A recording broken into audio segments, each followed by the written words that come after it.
Reciban una cordial bienvenida a Aulibro 2018 Leer para Vivir, la 16ª Feria del Libro de la Universidad Autónoma de Bucaramanga. En esta oportunidad presentamos el conversatorio Periodismo y Literatura. Este evento está siendo transmitido vía streaming a través de unaptv.com. Hoy contamos con la presencia de la periodista Marta Orrantia. Trabajó como redactora de El Tiempo, editora de las revistas Jet Set y Gato Pardo y directora de la revista Rolling Stone. Autora de los libros Orejas de Pescado, Todopoderoso de Colombia en 2013 y Mañana no te presentes. La acompaña como moderador Javier Sandoval, periodista. Trabajó para RCN Radio y Colmundo, estuvo en la dirección del periódico 15, actualmente es director de la emisora UNAP y es docente. Bienvenidos.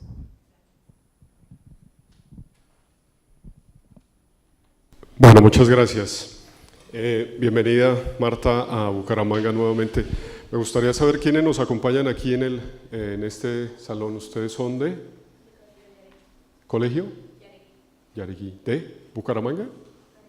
Florida Blanca, ok. Y veo aquí estudiantes de periodismo también, del programa de comunicación social. Poco para saber, pues, como hacia dónde orientar la conversación y la presentación. El título de la conferencia es Periodismo y Literatura, vamos a hablar de eso, pero me gustaría que empezáramos un poco por tu formación como periodista. A veces aquí hemos tenido invitados que nos dicen, no estudien periodismo, eso no es necesario, no hace falta estudiar periodismo para ser periodista. ¿Qué posición tienes frente a eso, Marta? Y bienvenida. Bueno, buenos días a todos, muchas gracias por la invitación.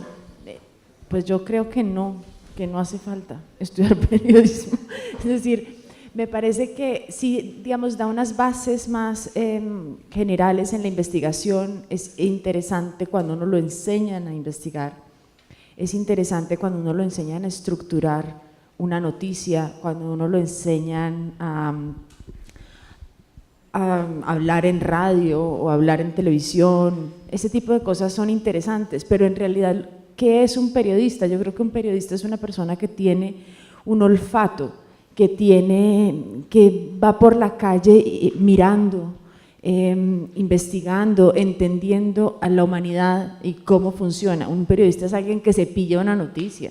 En general, un periodista no es una persona que se sienta en un escritorio o que posa frente a una cámara, que esas son las cosas que se enseñan, pero lo que no se puede enseñar es eso que tiene adentro un periodista, que lo hace periodista, es ese amor por estar observando el mundo alrededor, ¿no? O sea, que un periodista nace. Sí, yo creo que sí, igual que un escritor. Me he dicho, es que yo creo que tiene uno que tener una vocación para tener un trabajo en el que uno gana poco, trabaja demasiado y en general sufre un montón. Entonces creo que hay que tener vocación para hacer eso. Bueno, no desalentemos a los estudiantes que están en eso, porque yo siempre he pensado que pues igual en toda profesión hay médicos manejando taxis que no fueron capaces de evolucionar y progresar y sobresalir. Tenemos periodistas que ganan muy, muy bien. No, claro, pero yo creo que al revés. Es decir, yo siempre les digo a mis estudiantes, porque también soy profesora, les digo a mis estudiantes que lo que hay es trabajo. O sea, yo no doy abasto con la cantidad de trabajo que tengo. Entonces, yo sí creo que hay un montón de trabajo. O sea, para periodistas, para gente que trabaja con letras, hay un montón de trabajo. Pues puede que para los médicos no tanto y cada vez menos, pero yo creo que ahora, sobre todo para las personas que trabajamos con humanidades, cada vez hay más trabajo y cada vez hay más posibilidades, porque cada vez nos estamos tratando de entender mejor. Entonces, creo que al revés, esto es una carrera que cada vez tiene más posibilidades de lograrse. Miguel Ángel Bastenier decía que el periodismo no se puede enseñar, pero sí se puede aprender.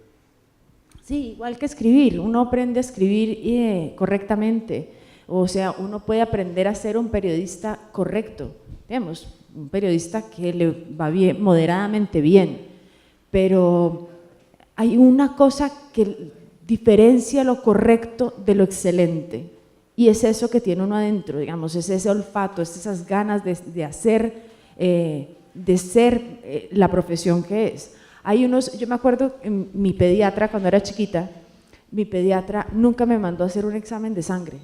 Él me miraba así los ojos y me decía, la niña tiene esto. O sea, era un pediatra de esos clínicos. Ahora los médicos pues son médicos, ¿no? Médicos, si les gusta, mandan a hacer los exámenes de sangre. Pues hay unos que dan con unas cosas, hay otros que no. Pero los que son excelentes muchas veces no necesitan de eso, ¿no? Bueno, tú creaste una revista, has sido editora de varias, colaboras con otras. Hoy en día, ¿hacia dónde va esa industria editorial? ¿Todavía se pueden crear revistas de papel? No, no, para nada, muy difícil. Yo creo que en Colombia, además es el caso de, pues básicamente yo vivo en Bogotá, entonces tengo la experiencia bogotana.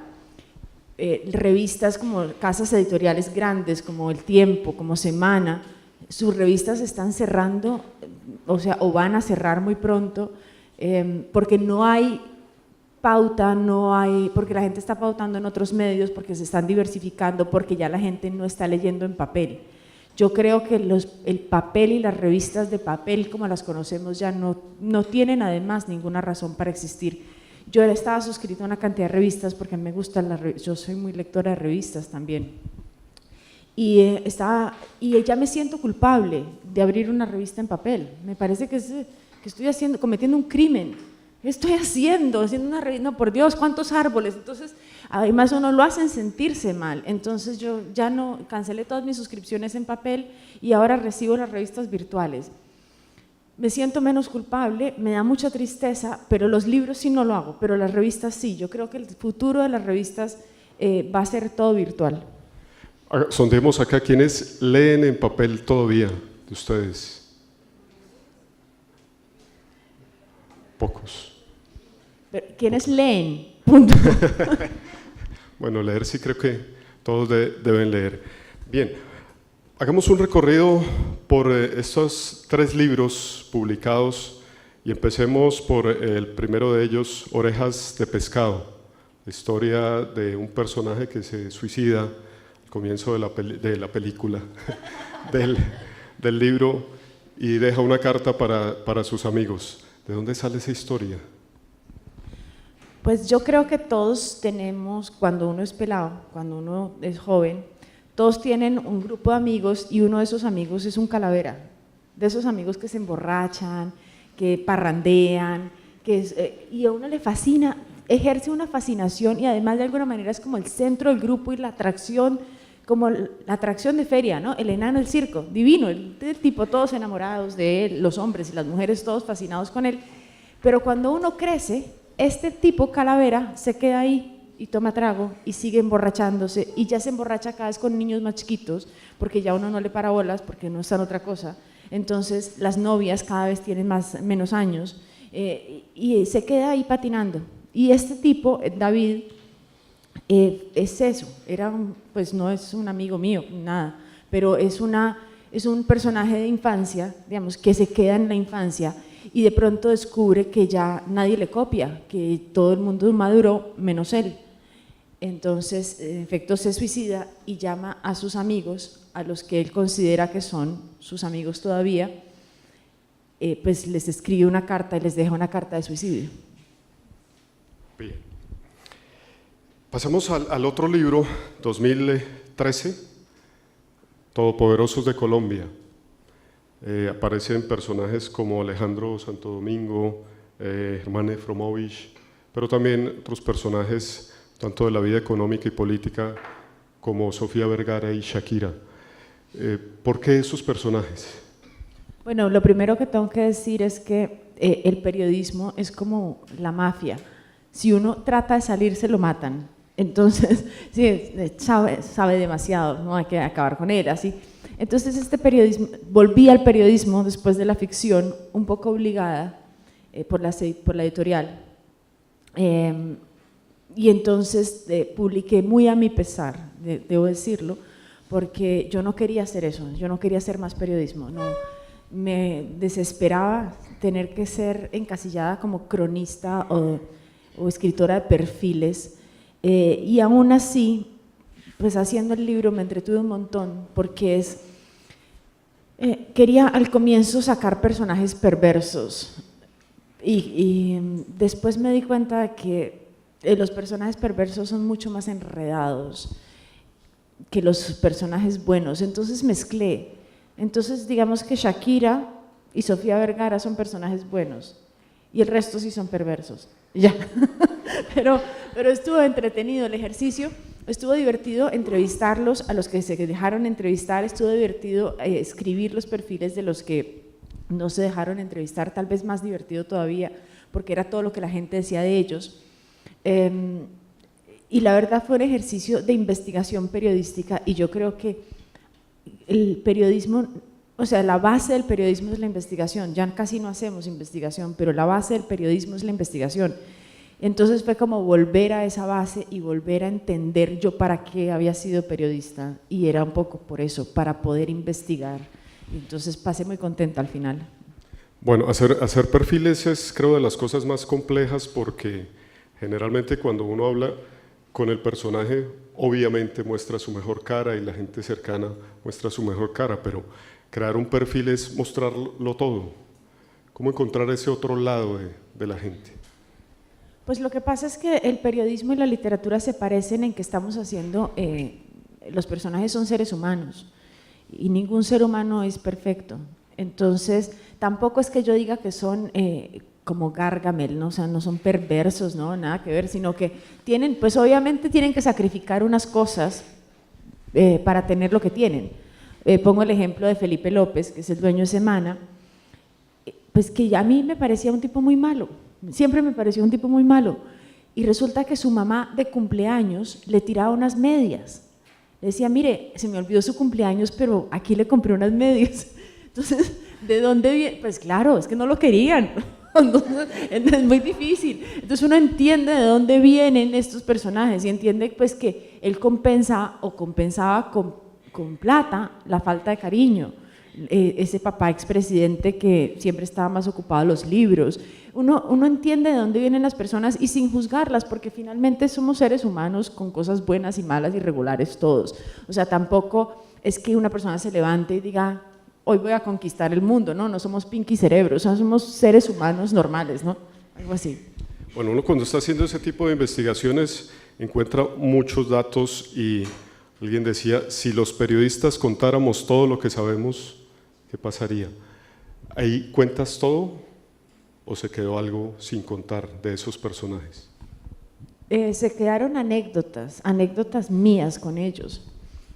Pero sí, es que yo creo que el compromiso de un periodista está con sus lectores, no está con los personajes a los que entrevista, ni con el medio para el que trabaja, ni estás con sus lectores y pues uno siente que si hay algo que los lectores deban saber, merece la pena escribirlo. Entonces, pues lo que se quedó fueron anécdotas personales que me parece que tengo un poco de pudor mostrándolas, ¿no? Digamos, exhibiéndolas, entonces me las guardo para mí porque pues además primero creo que no le aportan nada a nadie, pero segundo porque me parece que pues que no son tan interesantes, pero lo que deberías saber yo creo que ahí está, o sea, lo que yo averigüé o encontré o aprendí, ahí está, lo que yo creo que es de importancia para el lector, ¿no? Bueno, si hoy te propusieran hacer una segunda edición de Todopoderosos de Colombia, ¿cuáles serían esos 9 personajes o algunos de esos 9 personajes que incluirías ahí? A Uribe, evidentemente. ¿Y los dividimos también así en perversos y en buenos? Para No, ir haciendo Uribe sí es solo perverso, no, mentira. mentira. No sé, yo creo que básicamente sí, pues cambiarían un montón. Pues los ricos, Sarmiento y Santo Domingo y todos estos siguen siendo lo mismo que son. Pero sí, yo le metería más política. No quise meterle política porque pienso que la política es mucho más efímera. Pero yo creo que personajes como Álvaro Uribe han cambiado la historia del país, entonces, para bien y para mal. Entonces, esos tipos de personajes sí habría que meterlos, ¿no? Bueno, y lleguemos a Mañana no te presentes, este libro publicado el año 2016, hace 2 años. ¿Quiénes ya lo leyeron de acá? ¿Nadie? Entonces no los vamos a spoilear. Pero sí me gustaría que empezáramos con una lectura tuya, que leas algún fragmento que quieras. Me hubieras dicho porque no sé cuál. ¿Tú tienes una página o algo? No, para mí la parte más impactante pues tiene que ver con la tortura de Yolanda, sobre todo las jornadas de tortura son muy vívidas y Entonces, muy si crudas. quieres, empezamos ahí. Usaron la cuerda que tenía atada en las manos para colgarme de un gancho de carnicería que se encontraba clavado en el techo. Por mi estatura, las puntas de los pies apenas rozaban el suelo y empecé a sentir que me faltaba el aire. Este fiambre se nos va a morir rápido, dijo uno, que tenía una barba incipiente, y me recordó no solo por su forma de hablar, sino por su cara sanguinaria a un carnicero. El otro, que era delgado y de anteojos, parecía más bien un médico. Me escudriñó la cara, me tomó el pulso y decidió desatarme, bajar un poco la cuerda y volver a amarrarme para que no colgara tanto. Podía respirar mejor, pero aún así tenía que inhalar profundamente y el dolor en los brazos resultaba aterrador. Así que las señoritas de los malos, me dijo el médico, y volviéndose al otro añadió, pero no parece, ¿no? Se ve como buena. El carnicero soltó una carcajada y me agarró una pierna. Yo creía que pateaba, pero en realidad estaba estática. Mi cuerpo no respondía a mis órdenes y supe que eso era estar paralizado de miedo. Sí, buena la paticortica, respondió sin dejar de reír ni de pasarme las manos resecas por el muslo. Pero dejemos eso para después, porque ahora nos toca ablandarla. Eso era un trozo de carne, colgando, lista para el matadero. Comenzaron a arrancarme la ropa. Cerré los ojos para no verles más la cara, pero sus risas y sus voces aún me taladraban los oídos. Sentía que me bajaban la falda, que me arrancaban la blusa, que hacían comentarios asquerosos de mis nalgas, de mis senos, de mi espalda. Cuando terminaron quedé en ropa interior. Abrí los ojos de nuevo y ambos me contemplaban como un par de pintores que vieran su obra de arte. El carnicero, que tenía la cabeza ladeada, sacó un cuchillo de hoja corta y mango negro. Grité, o eso creo, pero no escuchaba el sonido de mi voz. El médico se acomodó las gafas y miró hacia una esquina mientras su amigo me hacía unos tajos en las plantas de los pies. Nos habían entrenado para el dolor, para resistir horas de pie, para sobrevivir en el monte, pero nunca hay una preparación que ayude a soportar una tortura. Los pies incendiados por las horas transcurridas en la toma, sucios y cortados, empezaron a arder como si los quemaran. Supe que me estaba moviendo porque el médico me sujetaba y me decía a los gritos, «Quédese quieta, carajo, parece un gusano». El cuchillo siguió subiendo por mi cuerpo, las rodillas, los muslos, el estómago, el pecho, los brazos. Oía palabras y nada tenía sentido ya. Sus caras se me desdibujaron y lo último que vi fueron las gafas del médico mirándome a los ojos. Gracias. Bueno, es un fragmento apenas, tal vez escuchado así, no genere lo que genera cuando uno va de la mano de esta historia y que atraviesa toda una serie de vicisitudes que luego pues tienen un desenlace que se los dejamos ahí para que ustedes lo descubran cuando lean el libro. Pero vamos a hacer un poco de contextualización porque creo que la mayoría de quienes están aquí ni siquiera estaban en los planes de sus padres todavía, o quizás sus padres eran apenas unos adolescentes también.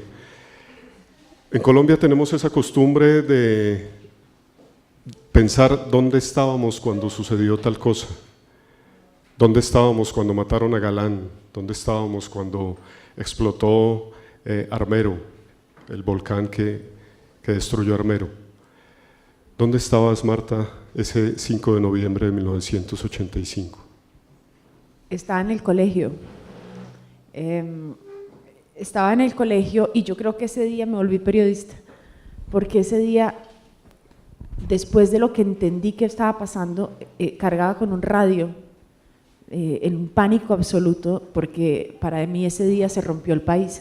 Yo creo que el país, Colombia tiene dos momentos, ustedes no sabían, mucha gente no sabe ni siquiera qué pasó, que fue el Palacio de Justicia, ¿no?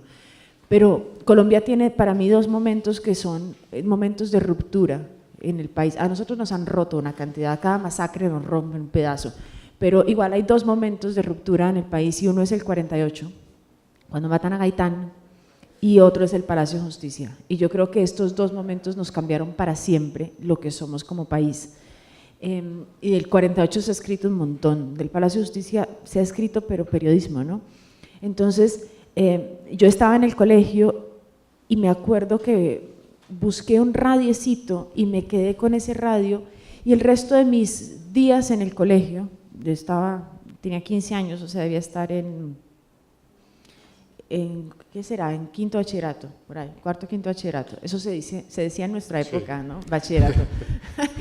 Ahora se dice noveno, décimo, no sé qué. Bueno, yo estaba en quinto bachillerato y desde ahí en adelante me volví una enferma de las noticias. Todo el día estaba oyendo noticias o buscando noticias o leyendo noticias. Empecé a leer el periódico, que antes yo leía como los muñequitos del periódico, pero en ese momento empecé a leer el periódico para ver qué era lo que estaba pasando, porque sentía que el mundo se me había acabado de alguna manera, y creo que sí, se acabó el mundo en ese día, en ese momento, pues no solo para las personas que se murieron, sino para todos los colombianos, porque incluso los que nacieron después, ustedes que son todos pelados, que no les tocó eso, les tocó un país muy distinto, un país que yo creo que ya dejó de creer como en los símbolos, un país que de alguna manera perdió la inocencia, ¿no?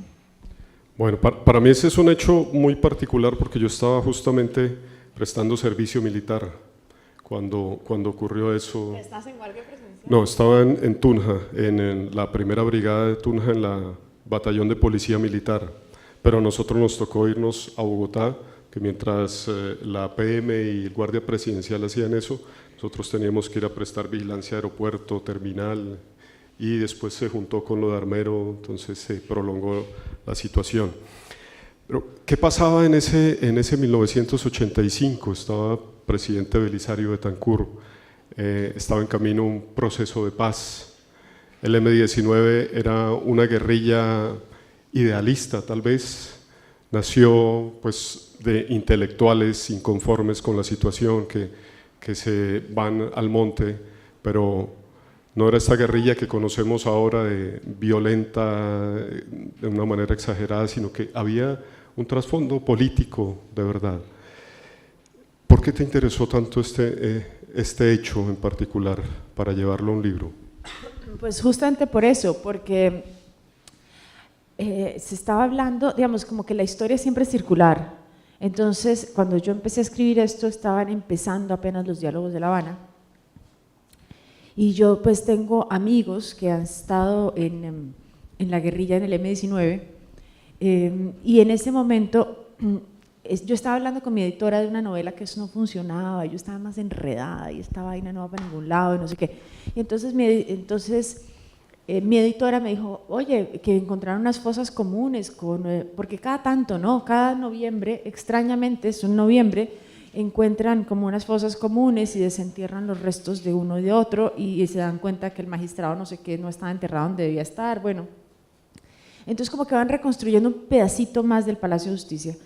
Y entonces empezamos a hablar de eso, y llegué a mi casa y empecé a ver documentales del Palacio de Justicia, y empecé a mirar noticias del Palacio de Justicia, y empecé a decir, yo estoy perdiendo el tiempo, yo lo que quiero es escribir de esto. Entonces las llamé y le dije que yo quería escribir de esto, pero pues bajo mis términos, porque a mí no me parecía chévere que escribir del Palacio de Justicia, pues lo que todo el mundo sabía. Y entonces inicialmente había un personaje que había desertado el día anterior, que era un guerrillero que nunca entró al Palacio de Justicia y la noche anterior se desapareció. El M-19, para que ustedes entiendan, no era una guerrilla, el M-19 era una agencia de publicidad. Esto era fantástico. En los años 70 publicaron un avisito en el periódico que decía, inconforme, espérelo. ¿Se acuerdan? Eso era muy raro. Y entonces esto era una campaña de expectativa, y aparece el M-19, que era en efecto una guerrilla de intelectuales. era una guerrilla de estudiantes de sociología, de estudiantes de antropología. En esa época en que no se podía expresar la palabra guerrilla o guerrillero, como decir hoy en día, decir en un avión bomba, en esa época era más o menos lo mismo. Sí, y ellos, bueno, y las cosas que ellos hacían eran, robaban la espada de Bolívar, hacían como, eran juegos, sí, en serio, eran juegos pirotécnicos para llamar la atención. Un día se robaron unas armas en el Cantón Norte. El Cantón Norte, para los que no han ido a Bogotá, es una cosa militar, es un complejo militar, y estos cavaron un túnel y llegaron en la forma más absurda y se robaron una cantidad de armas. Y después fueron y dijeron, nos robamos las armas de los soldados, y los soldados estaban hechos una furia, por supuesto. Eran todo ese tipo de acciones, eran acciones más mediáticas y más políticas que acciones terroristas. Entonces, de alguna manera, yo no sé, pues usted era soldado, pero yo era medio de izquierdas, así, medio militante, tenía un novio militante en esa época, y yo era… De alguna manera me gustaba el M19. Mi mamá me castigó una vez porque dije que cuando fuera grande quería ser del M19 y me castigaron. pero bueno, en esa época era muy distinto lo que se estaba sintiendo y lo que se estaba viviendo, y era una guerrilla que despertaba una cantidad de simpatías entre la gente. ¿Y a dónde iba yo con eso? Que se me olvidó. ¿Por qué el interés en esa historia? Bueno, por eso. Y bueno, finalmente yo creo que esto… quería mostrarlo desde el punto de vista de la guerrilla, porque lo más inverosímil del mundo es que entraron 35 guerrilleros al Palacio de Justicia y hubo 4.000 soldados adentro. O sea, el uso de la fuerza yo creo que fue un poco desproporcionado, pues 4.000 soldados me parece una exageración. Entonces, inicialmente era este tipo que había desertado y era la historia de él. Pero después como que no entendía yo para dónde iba la cosa, y contándole a un amigo, mi amigo me dijo, pero yo no entiendo tú por qué estás escribiendo un hombre. O sea, ¿tú por qué no piensas en escribir de una mujer? Y resulta que las mujeres combatientes son muy interesantes. Entonces me metí por ahí y creé el personaje de Yolanda, que es esta mujer que entra al Palacio de Justicia, su novio no entra, su novio es el desertor. Su novio no entra, se queda afuera, y ella sí entra al Palacio de Justicia y está durante los 2 días, la toma y la retoma, y pues después todo lo que pasa cuando sale del palacio. Y yo creo que es muy interesante haber podido entender a las mujeres como combatientes, porque además una mujer combatiente es una mujer muy diferente pues a una mujer normal, pero además es diferente a un hombre combatiente, porque las mujeres tenemos una sensibilidad distinta. Entonces esta mujer, imagínense, en Palacio de Justicia 2 días despechada, porque la acaba de dejar el novio, bombardeada, y además se da cuenta de que el M19 en ese momento tenía nexos con el narcotráfico. Entonces ella, que sí era doctrinaria, ella que sí creía en el cambio político que debía darse, pues se da cuenta que la han estado engañando. Entonces le pusieron los cuernos por todas partes y estaba muy, muy deprimida, ¿no? Yolanda es el nombre del personaje del que estamos hablando. Yo me creí el cuento, o sea, yo pensé que Yolanda era una guerrillera realmente, que era un personaje de la vida real con quien tú habías hablado y te había contado toda esta historia. ¿De dónde sale Yolanda? ¿Es la simbiosis de muchas Yolandas que están ahí? Sí, no, Yolanda no existió. Es más, entraron 35 guerrilleros y solamente salió viva una guerrillera que se fue para México. Además salió viva de la forma más absurda, porque ellos salían del Palacio de Justicia y se los llevaban a la Casa del Florero. Y en la Casa del Florero, que a propósito, ¿alguien ha ido a la Casa del Florero? ¿Alguien ha visto el florero de Llorente? Eso no existe. Eso es uno dice, pero ¿dónde está el florero? Uno no entiende nada, eso no hay nada. Bueno, en la Casa del Florero los llevaban y les tomaban los datos y los investigaban, porque había pues una quinta columna y querían saber dónde estaba esa quinta columna infiltrada. Bueno. Y esta guerrillera estaba en la fila y se desmayó. Entonces, como estaba vestida de civil, pensaron que era pues una funcionaria del palacio, y se la pusieron en una ambulancia y se la llevaron a la ambulancia, y en la mitad del trayecto se despertó y dijo, ay no, déjenme aquí, bájenme aquí, que es que yo aquí estoy cerquita a mi casa, no sé qué, y se voló, y fue la única guerrillera que salió viva, y después se murió en México de un cáncer terrible, muy sola, porque el M-19 la sacó a México para cuidarla y se murió de un cáncer terrible, pero la historia no se basa en ella. Hablé con la mejor amiga de ella, porque para cuando yo estaba haciendo el libro ya se había muerto hace rato. O sea, hablé con su mejor amiga y sí es una simbiosis de mujeres guerrilleras, y tengo que decir que no solo son guerrilleras del M-19, sino también hablé con farianas y con helenas para hacer como una especie de amalgama de lo que es una mujer combatiente. Bueno, ya para ir entrando un poco al tema que se titula esta charla, Realidad y Ficción, Literatura y Periodismo, el libro es bastante verosímil en ese sentido. Es ficción, pero es verosímil, y además tiene muchos elementos históricos. Es evidente que hubo realmente torturas, hay testimonios de eso. ¿Cómo fue esa documentación de esa realidad que aparece en el libro para construir esta ficción? Pues en efecto hubo muchas entrevistas a sobrevivientes del Palacio de Justicia. Ustedes, si se acuerdan, bueno, los que se acuerdan, el Palacio de Justicia sobrevivieron magistrados, digamos, hubo dos momentos diferentes en las tomas del Palacio de Justicia. La guerrilla se dividió, cuando la guerrilla entró, se dividió en dos. Unos fueron al primer piso y otros subieron al tercer piso. Los que fueron al primer piso se encerraron con Reyes Echandía, que era un magistrado, en ese momento, pues el magistrado, el presidente de la Corte Suprema, un señor muy respetable, que en ese momento iba a empezar a debatir el tratado de extradición.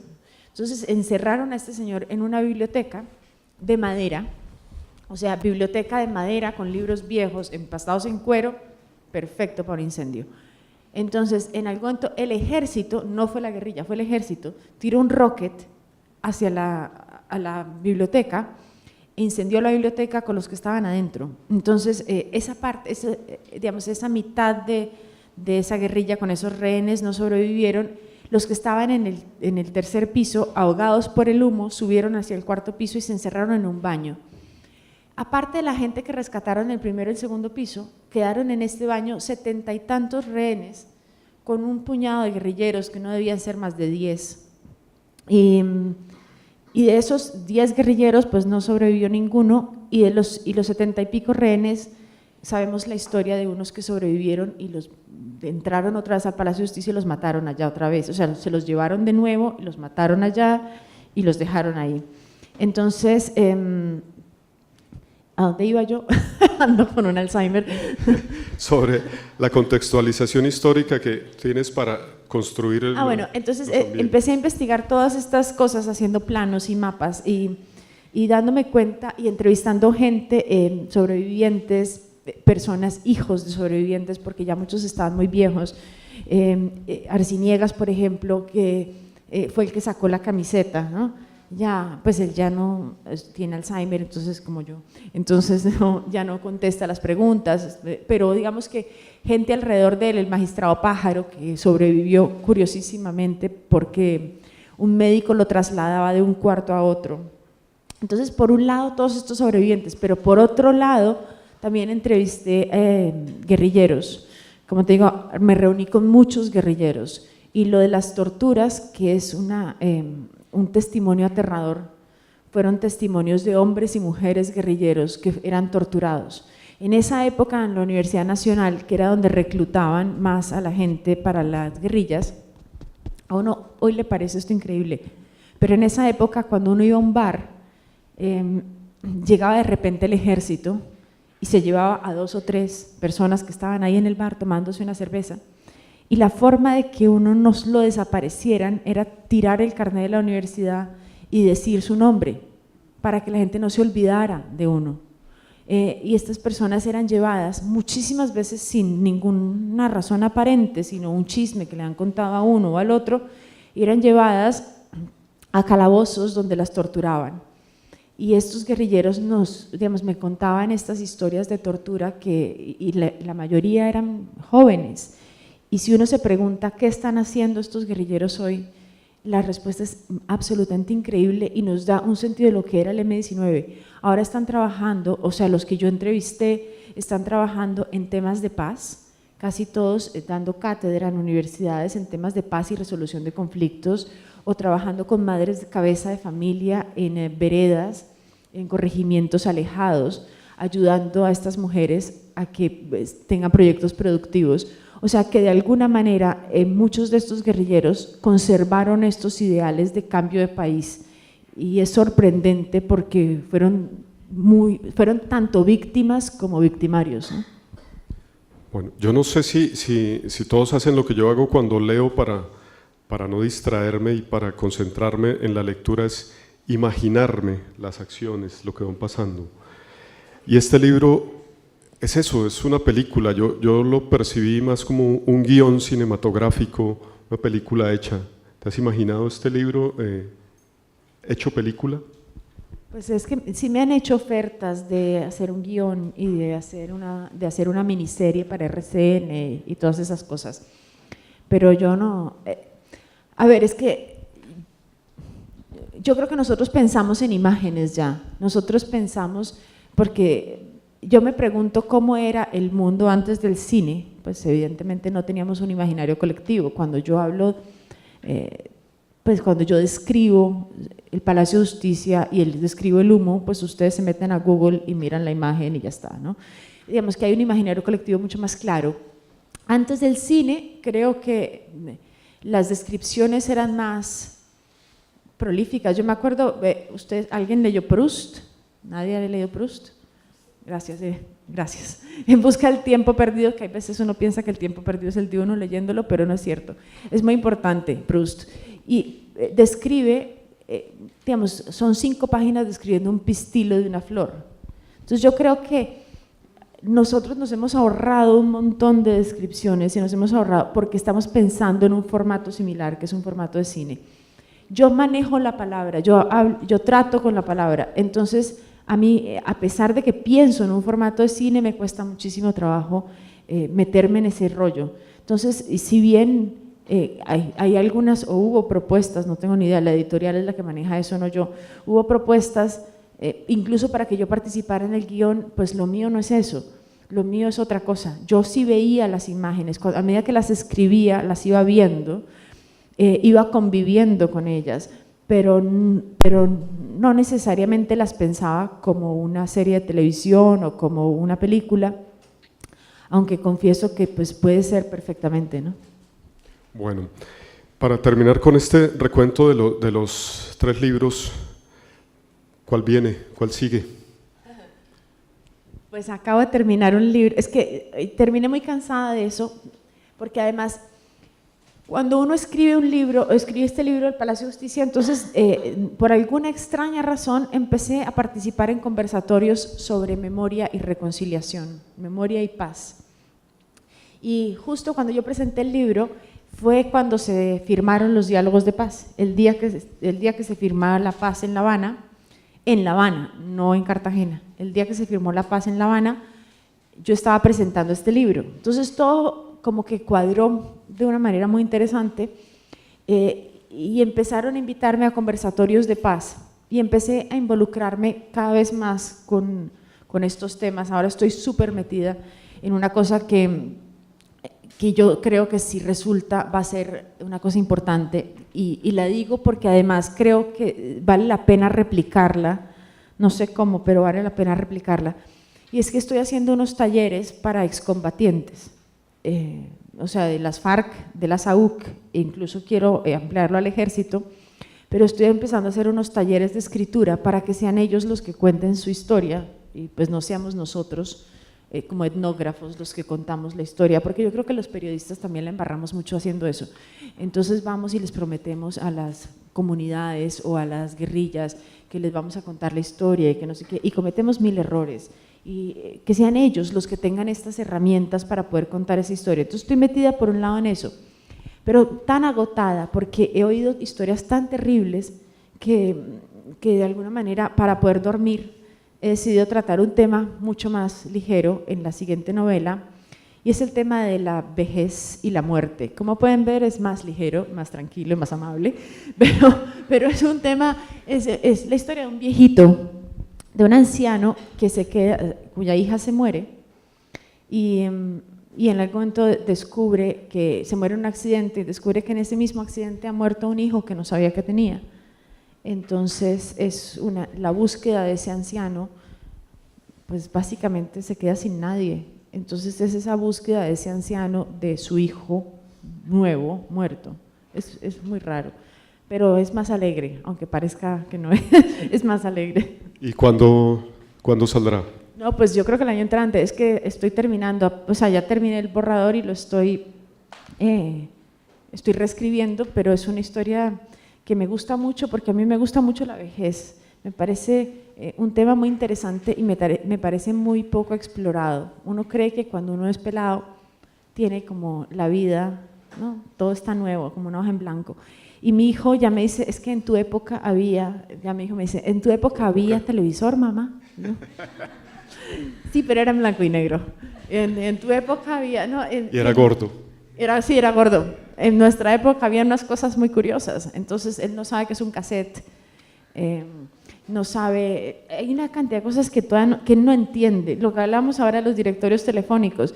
Entonces creo que, y yo pues mi papá es un viejo muy chistoso porque mi papá tiene 80 años y hay veces me llama y yo le digo, pero papá, ya te he dicho, no te metas en el manglar porque ya te perdiste la vez pasada. Mi papá anda en manglares, mi papá está loco, se va a todas partes, a los 80 años yo nunca sé dónde está. Entonces es muy chistoso, es un viejo muy curioso. Entonces a mí esa cosa de cómo afronta uno la vejez me parece muy interesante y creo que es una forma, creo pues que es una manera diferente de vernos como seres humanos, ¿no? Bueno, ahora sí entremos en materia. Ahora sí vamos a hablar de periodismo y literatura, realidad y ficción. En esto yo siempre he encontrado posiciones diferentes y extremas. Hay los puristas que dicen que no, o sea, esa cosa no se puede mezclar, una cosa es el periodismo y otra cosa es la literatura, y otros que dicen que se pueden utilizar elementos de la literatura para hacer periodismo y viceversa, utilizar muchas herramientas periodísticas para hacer buena literatura. Hay ejemplos como el de García Márquez, que en su crónica de Caracas sin agua se inventa un personaje para contar qué era lo que había pasado. Ese personaje nunca existió. Alberto Salcedo Ramos, en su crónica sobre Diomedes Díaz, La eterna parranda, escribe 24 páginas en las que supone qué le diría Diomedes Díaz si le hubiera aceptado la entrevista que nunca le aceptó. Y todo eso hace parte de piezas periodísticas.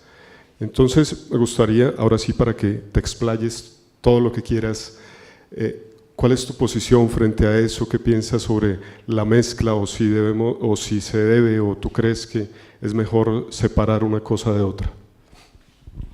Bueno, es que la primera pregunta es, o sea, yo creo que el periodismo y la literatura se diferencian en que el periodismo trata con la verdad y la literatura con lo verosímil, o sea, lo que parece verdad.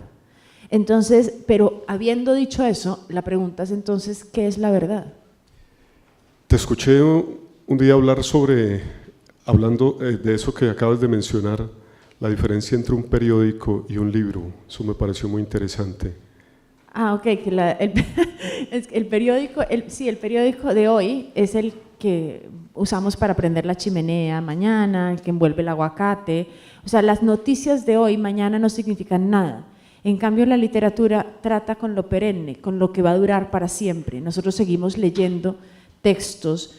Ahora acabo de comprar la que se supone que fue la primera novela en la historia, que es el diario de Genji, que es una novela que se escribió en China, en China, más o menos en el siglo XI o en el siglo XII, y todavía se sigue editando.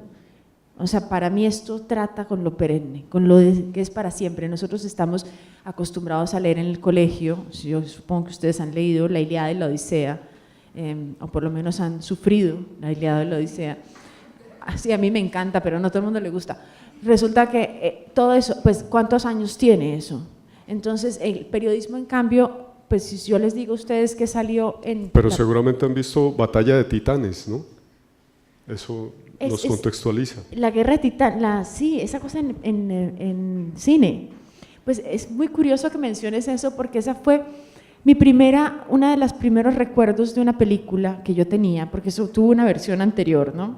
Que era mucho menos elaborada, con menos efectos especiales, y estaba Zeus con Perseo, me parece que era, que lo pone como en una arena, él tenía como unos muñequitos, y entonces pone a Perseo como en un circo romano, como en una arena, y lo pone, y resulta que en efecto, el muñequito, pero en efecto Perseo aparece en ese circo romano y no entiende qué es lo que le está pasando.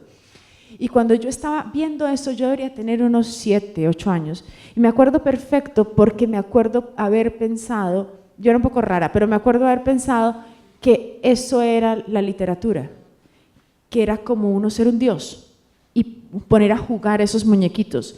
Bueno, pues así, en efecto estamos jugando a ser dioses y estamos creando un mundo. El periodismo recrea ese mundo, ya está. El periodismo simplemente habla de lo que está pasando en el mundo, que puede ser, que además si nosotros nos damos cuenta, si leemos el tiempo que dice hace 50 años, hace 25 años, hace 100 años, las noticias son las mismas, la misma inundación, la misma corrupción, es la misma cosa. Entonces la noticia va en círculos y la literatura trabaja básicamente con lo extraordinario. Pero habiendo dicho eso, yo creo que las técnicas de escritura son fácilmente transmutables de la literatura al periodismo y viceversa. Porque ¿qué aporta el periodismo a la literatura? Pues que como decía el gran editor José Salgar era el editor del Espectador, que era el editor de García Márquez, cuando Gabo llegó al Espectador. Y yo tuve la fortuna de conocer a ese señor y era, de verdad, que no solo era una caja de música, sino era un hombre absolutamente maravilloso. Él sacaba los titulares en esa época, él tenía como una especie de Facebook en los años 60, es chistosísimo, escribía en un tablero los titulares y los sacaba por la ventana del periódico. Y la gente pasaba y veía lo que estaba pasando en el mundo por los titulares de José Salgar. Eso era una historia muy bonita. Y él le decía a Gabo que había que romperle el cuello al cisne. Eso significaba que por favor dejara de adjetivar, porque Gabo era esta cosa florida, esta cosa casi de filigrana. Y el tipo le decía, no, suave con eso, que el periodismo no necesita eso. Entonces yo creo que las herramientas del periodismo en la literatura también funcionan un montón. Ahora, ¿por qué se da uno licencias poéticas? Pues Capote en La sangre fría se da licencias poéticas. Capote dice mentiras, Capote habla de cosas falsas también y le creemos de alguna manera, bueno, porque está todo, el andamiaje está tan bien construido que yo creo que más que una historia de un crimen es la historia de todos los crímenes. O sea, lo que está construyendo es la historia de la humanidad ahí. Y entonces ahí, pues es la verdad, es su verdad. O sea, no es la verdad no existe, la verdad no, es su verdad. Y yo creo que en esa medida se vale crear, digamos, un personaje como Gabo que ejemplifique una tragedia. O se vale… yo no sé si ustedes han leído un reportaje que se llama Frank Sinatra tiene gripa, que es muy chistoso. De Gaitález, que nunca habló con él. Que nunca habló con él, claro. Entonces es todo alrededor de la enfermedad de Frank Sinatra. Eso es lo primero que uno le ponen a leer cuando es chiquito. Y yo creo que el periodismo debe empezar a tratar, o debe seguir, porque ya lo ha hecho, pero debe seguir tratando con la cotidianidad. Y así uno tenga que crear un personaje de miles de personajitos para ejemplificar algo, me parece que puede llegar a ser válido. Claro, yo lo estoy diciendo porque yo ya no soy periodista. Antes yo no me aguantaría eso, pero en este momento sí, porque estoy lidiando más con la ficción. Y yo creo que esa frontera, yo ya estoy dudando un montón de cuál es la verdad. Digamos, si hay un choque, si yo le pregunto a la persona que va manejando qué fue lo que vio, su verdad va a ser diferente a la del niño que iba caminando o a la de… O sea, son todas diferentes verdades y todo va cambiando porque uno va pensando las cosas de una manera distinta. Entonces, pues yo creo que básicamente uno puede de alguna manera torcerle un poquito el cuello a la verdad también. O sea, es imposible uno ser fiel a todo, porque además uno, como decía Cantinflas, uno no puede ser objetivo porque uno no es objeto, uno es subjetivo porque uno es sujeto. Y es así, uno es subjetivo y es muy difícil uno abstraerse de una noticia y tratar de relatarla tal como es, ¿no? Pero ahí sí habría que aplicar entonces la imparcialidad, es decir, que no sea parcial, sino que sea completo, que abarque todas las verdades posibles en el caso del periodismo. Y refiriéndonos a la posibilidad de crear, como García Márquez creó ese personaje para ejemplificar lo que sucedía en Caracas, ¿el lector debería saberlo o no debería saberlo? Yo creo que sí. Esto es una cosa como de ética ya, nos estamos metiendo como en un territorio ético. De pronto sí debería saberlo, para que tenga toda la información. Pero digamos, tengo que decir que Gabo no era tan buen periodista. Gabo siempre fue un mentiroso total. Entonces, Gabo no era tan buen periodista. Claro que cuando Gabo iba a escribir de alguien, llamaba a su mamá y le decía, mamá, ¿tú te acuerdas de esa vecina que tú tenías? Y ella decía, ay, Gabito, por favor, no más con mis amigas, que ya no me quedan amigas, porque a todas las estás mencionando en mis obras. Y estaba desesperada la pobre señora. Pero Gabo, todo lo parte de una verdad y todo lo va, ¿no?, volviendo una ficción ahí, en función de la belleza, además, en función de la estética, yo creo. Y sí creo que el lector debería saberlo, para que el lector pueda discernir, darle todos los elementos para poder discernir. Ahora, lo que tú hablabas de las diferentes verdades, pues es que las monedas tienen dos caras. Entonces, a uno siempre le enseñan en la escuela de periodismo que pues si uno va a entrevistar a una persona, entrevista a la otra. Por lo menos tener estas dos caras. Pues que mucha gente se queda ahí, ¿no? Y debería uno buscar más, pero mucha gente se queda, pero por lo menos tener dos versiones de la misma historia, ¿no? ¿Es posible, digamos, un día tener el uniforme de escritor, de literato, y al día siguiente ponerse el vestuario de periodista y ir de un lado a otro? ¿Es peligroso? No sé.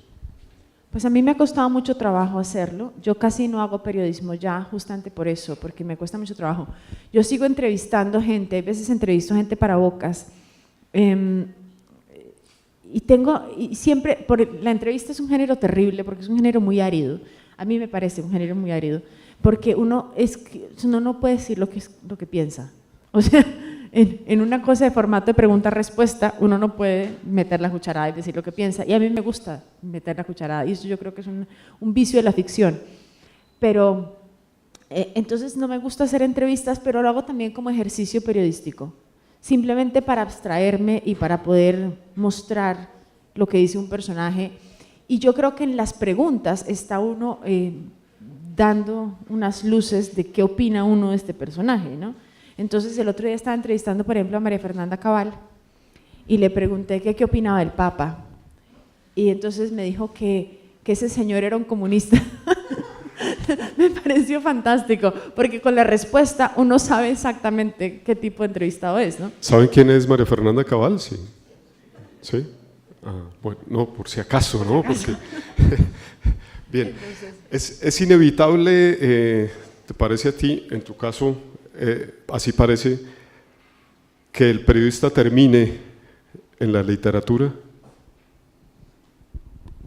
¿Cómo así? ¿Que traslape la entrevista a alguna cosa que describa? No, que la carrera de periodista te va llevando finalmente hacia la literatura. No es inevitable. Es decir, esto me ocurrió a mí, pero porque yo siempre quise escribir. Yo aprendí a leer cuando tenía 4 años.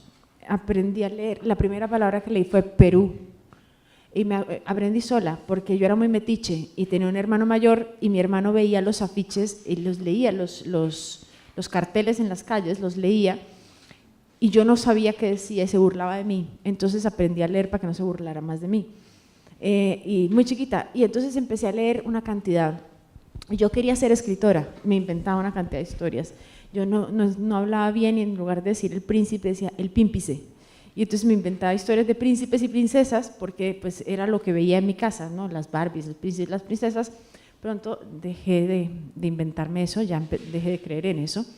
Y después entonces, pero siempre quise ser escritora y yo pensé que el camino para ser escritor era ser periodista, porque en la literatura, y creo que tomé una decisión adecuada, porque en la literatura, cuando uno estudia la carrera de literatura le enseñan a no escribir.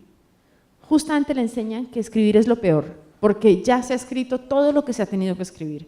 Ya hay un canon de escritura, ya pasamos por Proust, ya pasamos por Joyce, ya pasamos por Beckett, ya por favor no escriban más. O sea, ya está todo dicho.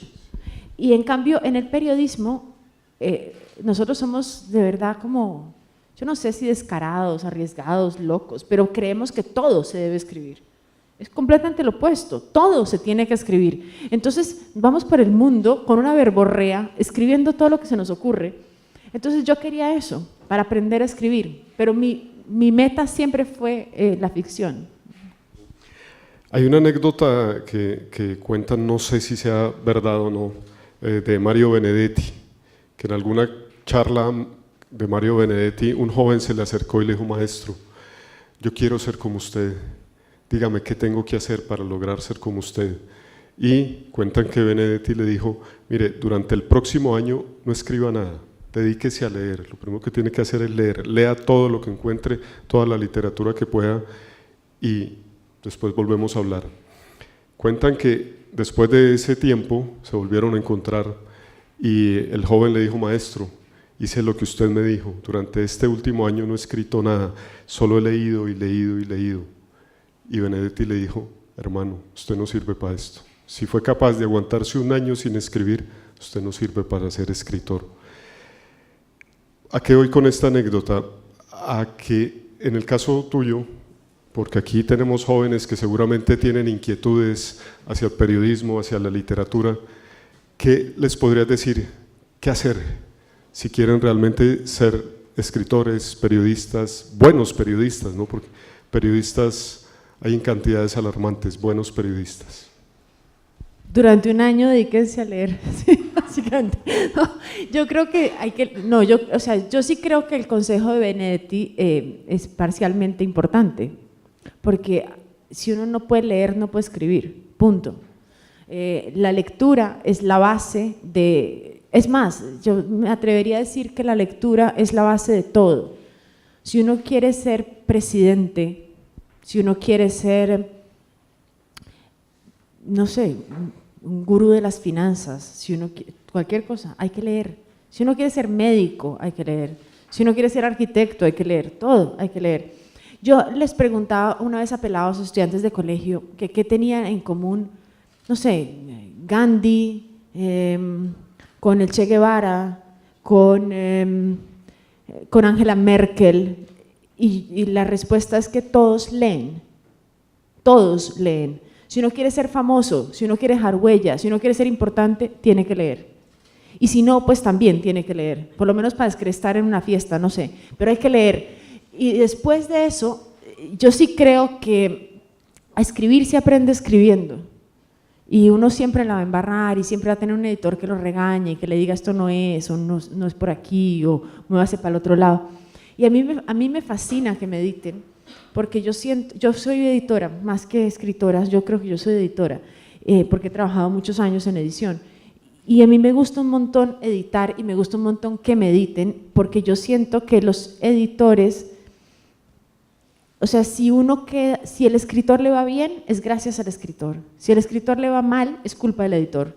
Siempre es así. Entonces, me parece que los editores son como ese poder detrás, ¿no? El que hace las preguntas que son, el que lo guía a uno.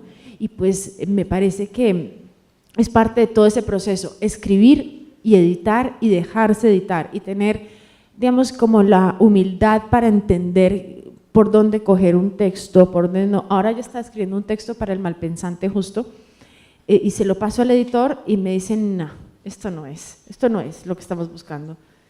Y yo me llené de felicidad, porque ya, no, ¿verdad? Porque hay veces que uno le tienen miedo y creen que es que uno ya sabe todo, entonces no le editan a uno y me siento insegura entregando un texto que no me lo editen. Entonces cuando me dicen esto no es, vuelva y siéntese y trabájelo, me obligan a ser mejor.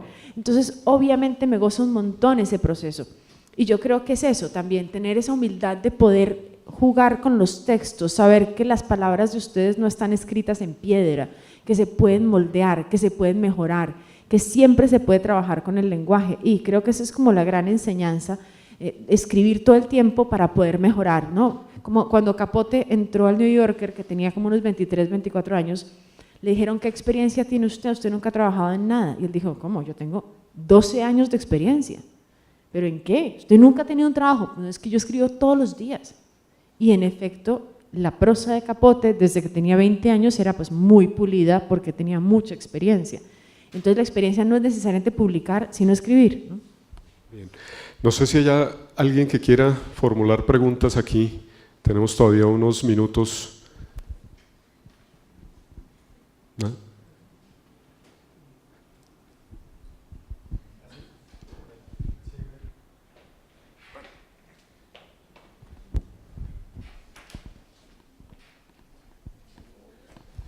Hola, ¿cómo estás?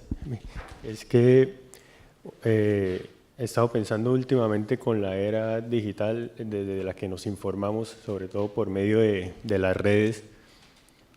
Hay veces en que el periodismo hace un trabajo investigativo bastante amplio y de conciencia y crítico sobre un tema político o social.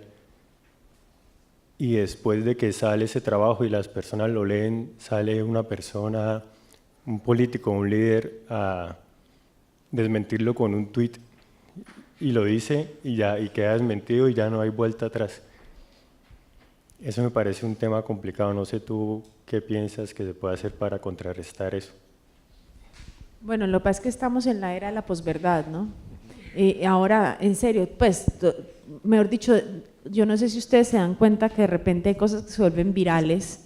El otro día me mandaron una foto o un video de unos tipos echando plomo, unos manes que salen de una camioneta y empiezan a echar plomo, y entonces dicen guerrilleros en Icononso, y entonces empiezo yo a mirar en internet qué es lo que está pasando, y resulta que eran unos mexicanos en la fiesta de la Virgen, en Querétaro, bueno, nada que ver con los guerrilleros, nada. Entonces la gente abusa de los medios de comunicación.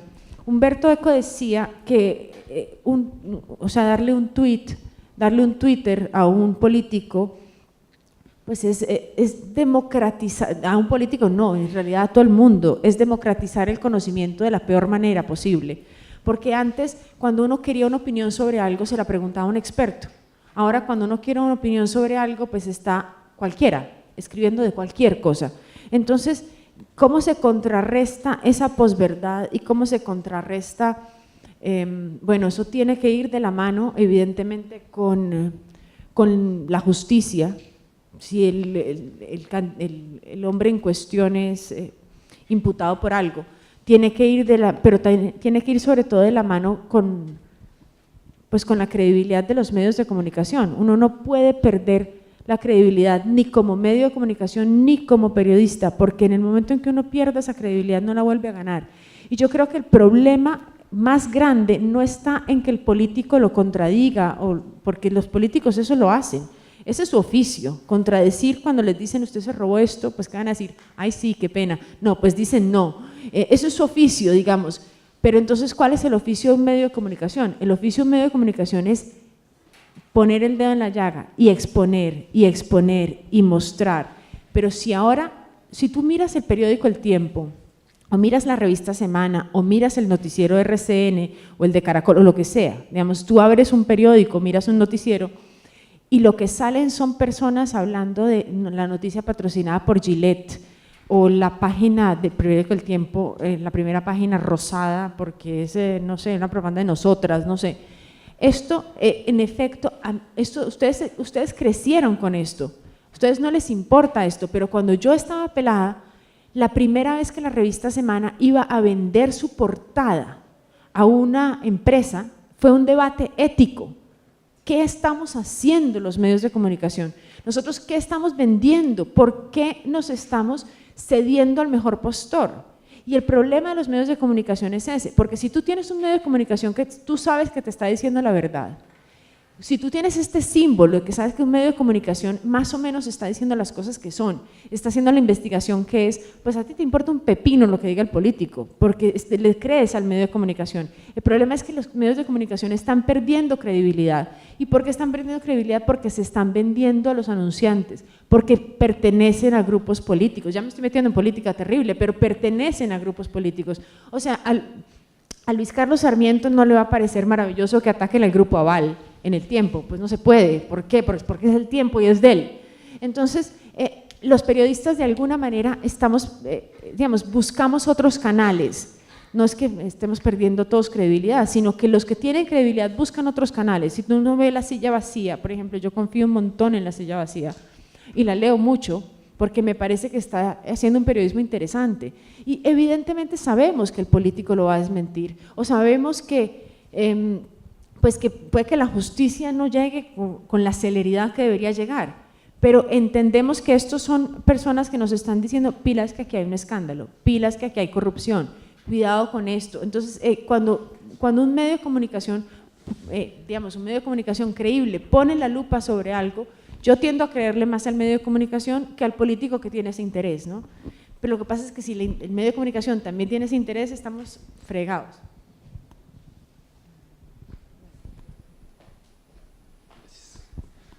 Bueno, primero muchas gracias por estar acá con nosotros. La pregunta va enfocada un poquito por ese tema también. Hace un tiempo noté en las redes sociales que hay más gente ofendiéndose, hay más colectividades ofendiéndose. Siento que la gente de un tiempo por acá se ha vuelto mucho más sensible. Entonces yo quiero saber, en relación a la autocensura, con estos temas, o bueno, con cualquier tema que pueda afectar una colectividad, que pueda afectar a una persona, ¿cómo debe actuar el periodista y cómo debe actuar alguien que quiera ser leído pero que no quiera ofender al tiempo?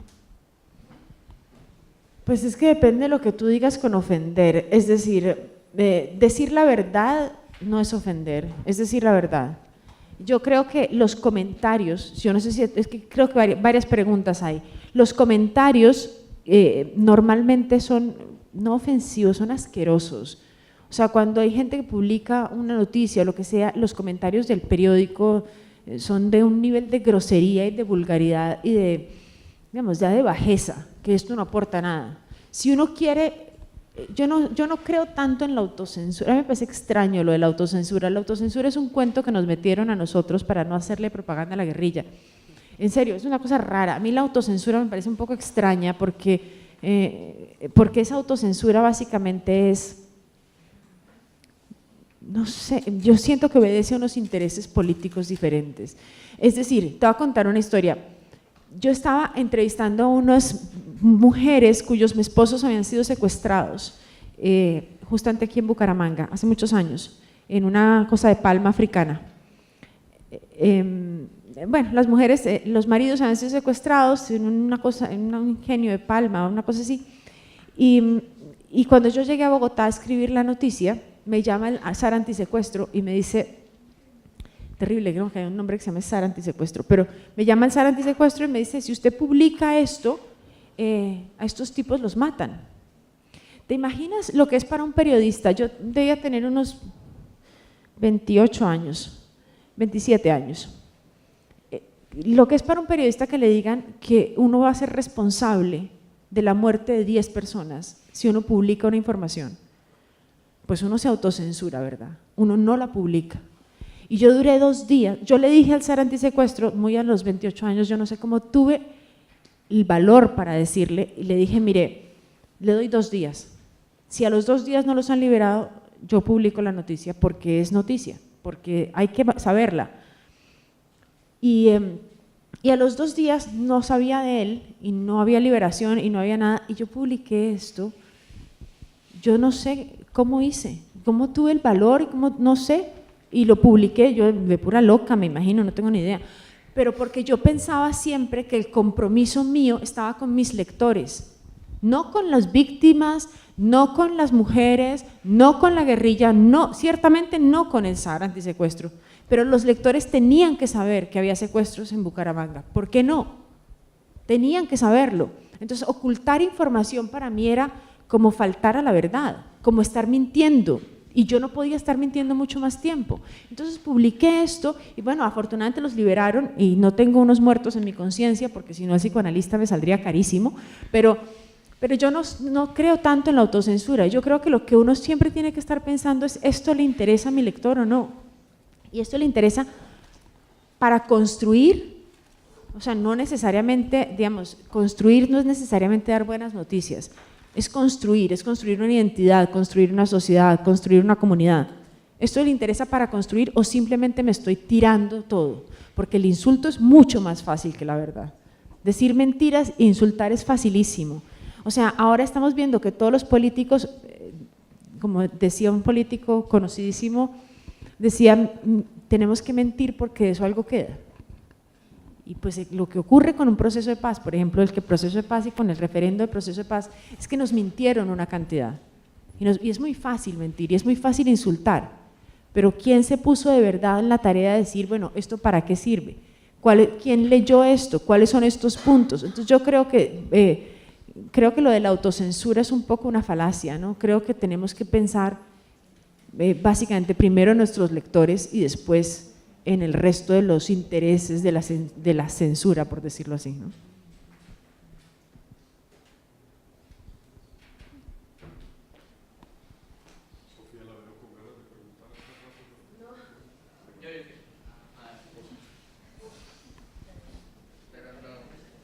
Salga mal la pregunta. Pues, buenas. Como periodista y como escritora, el papel de desmitificar, ¿qué herramientas puedes usar para desmitificar como la historia popular? Yo digo historia popular es decir los buenos y los malos. O sea, tú cuentas que un joven puede pensar, no, el M-19 fue el malo. Y en estos tiempos de paz es necesario contar todo. ¿Qué herramientas, cómo ayudas a cambiar esas cosas? Esa es una pregunta muy bonita porque he estado pensando mucho en eso. Y yo creo que lo que decía al comienzo, nosotros somos todos seres humanos y en el momento en el que empezamos a conocer al otro, en ese momento empezamos a entender al otro. Ahora, ¿qué pasa, por ejemplo, con una guerrillera como Yolanda? Ustedes pueden pensar que la guerrilla es toda mala. No, pues es que nos han acostumbrado, como en las películas de Hollywood, los buenos y los malos. Y resulta que no hay tal. Esta mujer es una mujer pues, de familia clase media, que adora a su papá y a su mamá, que tiene un novio, que está enamorada, que cree en un país mejor, con menos desigualdades, con menos violencia, y que cree que si tiene que tomarse el Palacio de Justicia para lograr eso, lo va a hacer. ¿Me explico? O sea, no es… Cuando uno habla con guerrilleros de las FARC, yo he estado en zonas veredales hablando con guerrilleros de las FARC, y es impresionante porque uno cree que el bloque oriental, uno veía en los noticieros que el bloque oriental eran más o menos monstruos, y resulta que terminaron enseñándome un baile que se inventaron ellos en el bloque oriental, que solamente ellos bailan. Terminaron dándome una palma para teñirse el pelo. Las mujeres usan una palma especial para tinturarse el pelo en la selva. Terminaron mostrándome unas canciones maravillosas que componen ellos y qué tienen los morrales de ellos, y terminamos riéndonos porque además yo estoy segura que hay más cosas que nos unen de las que nos separan. Es decir, son personas que tuvieron una infancia miserable, hay veces, que no tenían que comer, que les ofrecen un trabajo en una guerrilla o en un grupo de autodefensas, que les dicen les vamos a pagar un salario mínimo y a su familia le vamos a pagar unas prestaciones, o que los reclutan a la fuerza. O sea, son personas que son víctimas y son victimarios como todos nosotros, que tienen amores, que tienen odios, que duermen mal, que tienen una hernia discal de cargar un fusil, que tienen, digamos, entender las historias de los otros nos hace no solo perdonar, sino vernos reflejados ahí. Y yo de verdad, o sea, para eso es un poco para que lo que yo quiero que ellos cuenten sus historias, para que podamos empezar a entenderlos y empezar a ver que sus historias no son tan distintas de las de miles de personas. Hicieron una escogencia que a mí personalmente me parece mala. O sea, me parece una escogencia perversa. Yo no soy pro guerrilla, ni soy pro AUC, nada de eso, porque a mí me parece que la violencia no es una forma de solucionar absolutamente nada, pero ellos escogieron esto y muchos han tenido que pagarlo. Hay mujeres que han sido violadas, obligadas a abortar, digamos, no ha sido fácil tampoco. Entonces nosotros estamos acostumbrados a ver a la guerrilla como un enemigo o a las autodefensas como un enemigo, y en realidad son parte de un conflicto que nosotros mismos también hemos propiciado. Entonces es hora, yo creo que de alguna manera de empezar a comprender al otro, para poder comprender al otro en toda su humanidad, y eso lo tiene que hacer desde el periodismo, humanizando a los políticos o a las personas que ustedes entrevistan, siempre mostrando ese lado humano, y después también en la ficción, pues con personajes poderosos, porque los personajes nunca, nadie es completamente bueno, porque sería aburridísimo, y nadie es completamente malo, porque también sería aburridísimo, ¿no? Bueno, muchísimas gracias. Marta, muchas gracias por este tiempo aquí, por compartirnos tus opiniones y pensamientos, y pues bienvenida nuevamente a Bucaramanga, y voy a pedirte que me regales una firma. A ustedes muchísimas gracias por asistir. A los que nos están siguiendo a través de la señal de video, pues la invitación a que sigan conectados y sigan pendientes de las actividades de ULibro 2018.